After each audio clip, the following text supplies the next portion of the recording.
Hello everyone. Got 3 dirty jokes for you today. So one night a guy goes to get a room in a hotel. Hello. I want a single room for the night, please. Fine, sir. Here's one of our best rooms. Room 13, says the concierge and hands him the key. The guy goes upstairs, takes a shower, and gets straight into bed. At about 2 o'clock in the morning, 2 gorgeous naked women come in and slide under the covers. When he realizes what is going on, he starts screwing with both of them. He can't believe what's happening. Next morning, still surprised by last night's events, he goes downstairs to settle the bill. "How was your room, sir?" asks the receptionist. "Excellent. I will come back again." "What do I owe you?" asks the man. "Well, actually, sir, we are doing a promotional offer.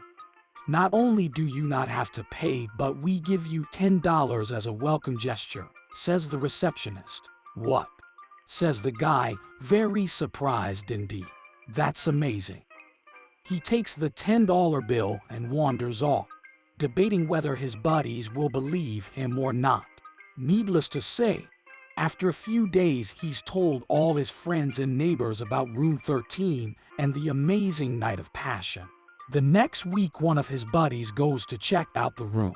"Room 13, please." "Certainly, sir, here's your key." After he gets in bed, at the same time, 2 o'clock, 3 girls this time, extremely horny, get in bed and screw his brains out. The next morning, not only does he not have to pay, but he too gets $10. After a month, everyone knows this hotel and especially Room 13. Everyone that stays in Room 13 gets the same treatment, a good screw and a $10. After a few weeks, the story reaches the president. The president decides to check the story out for himself. He visits the hotel and asks for Room 13. He gets the keys and goes upstairs. After a couple of drinks, he gets in bed, waiting patiently for the naked girls to appear. Indeed, at about 2 o'clock in the morning, 2 naked ladies come to bed. They are as wild as all the stories the president has heard. The president gets his pecker out and has fun with both of them all night long. This is the night of his life. Next morning he goes to reception, and when he asks how much the bill is, the receptionist says, "Nothing to pay, sir. Actually, we are doing an introductory offer. Here's $50 as a welcome gesture." Curious, the president asks the receptionist, "Well, that's strange. Everyone else who comes here gets $10. Why do I get $50? "Well, sir," says the receptionist, "this is the first time we've filmed a porn movie with a president in it." So once upon a time, there was a woman who lived a very adventurous and fulfilling life.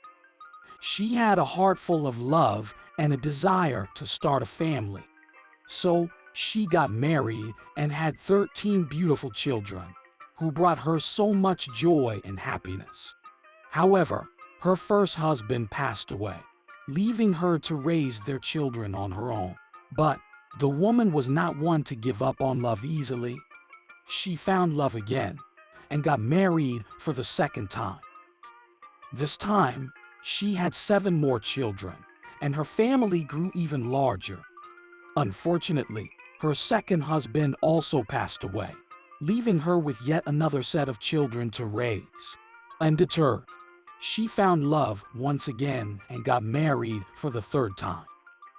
This time, she had 5 more children, bringing the total number of her children to 25.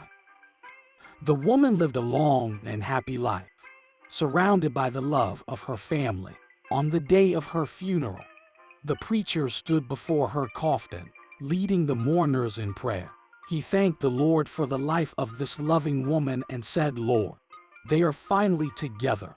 As the prayer ended, one of the mourners leaned over to her friend and whispered, "Do you think he means her first, second, or third husband?" The friend replied with a mischievous twinkle in her eye, "I think he means her legs." So a squad of American soldiers was patrolling the Iraqi border when they came across a badly mangled dead body. As they got closer, they found it was an Iraqi soldier. A short distance up the road, they found a badly mangled American soldier in a ditch on the other side of the road, struggling to breathe. They ran to him, cradled his bruised head, and asked him what had happened.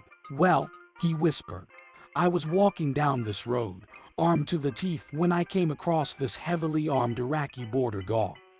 I looked him right in the eye and shouted, 'Saddam Hussein is a moronic, deceitful, lying piece of trash.' He looked me right in the eye and shouted back, 'George W. Bush is a moronic, deceitful, lying piece of trash too.'